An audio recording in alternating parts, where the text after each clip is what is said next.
छे गर्छु भन्ने चाहिँ बाहिरी रङ रूपले मात्रै के पनि हुँदैन, भित्री सोचबाटै हामीले सोचाएर बिग्रेकोलाई सोचाएर लगेन भनेदेखि छे चाहिँ हुँदैन, धर्म हुँदैन।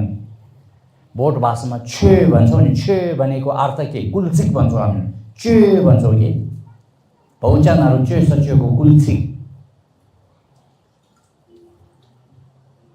तिम्रो मन बिग्रेको छ, मन सोचाउनु भनेको नि छे भने।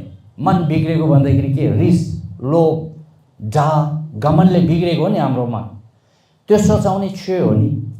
मन सोचाउनु सके छे हो, मन सोचाउनु सकेन भनेदेखि अब 20 वर्ष गुफा बस्यो भने काम छैन, 20 वर्ष सेटर ठुलो गुम्बामा पढेर आयो भनेदेखि नि अब नाम मात्रै हो, काम छैन।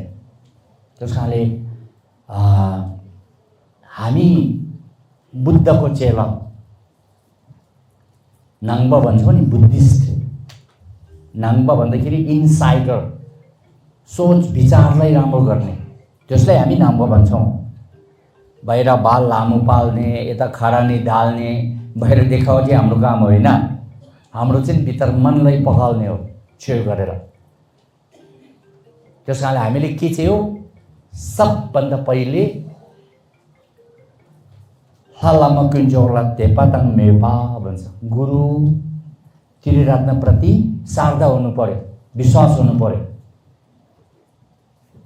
ले गुन्जेलाई इच्छे कर्म हेतु फललाई विश्वास हुनु पर्यो। कर्म मानेन भनेदेखि हामी बुद्धिस्ट नै होइन नि, मेमे त कता कता खेम्बु टुल्कु लामा लोभेन त धेरै टाढो कुरा हो।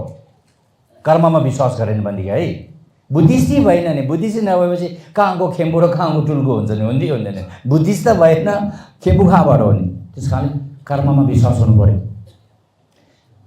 कहिले काहीँ सानो तानो हाम्रोबाट त्रुटि हुन्छ, मिस्टेक हुन्छ। किन हामी अहिले सोसो किबु भन्छ नि, हामी त अहिले साधारण व्यक्ति हो नि, हामी राम्रो हुनु खोजेको हो नि। तर विश्वास त हुनु पर्यो नि कर्ममा। कर्ममा विश्वास छैन भनेदेखि तपाईँमा कुनै सिल बस्दैन, सबै सिलहरू पनि आफै खतम भएर जान्छ।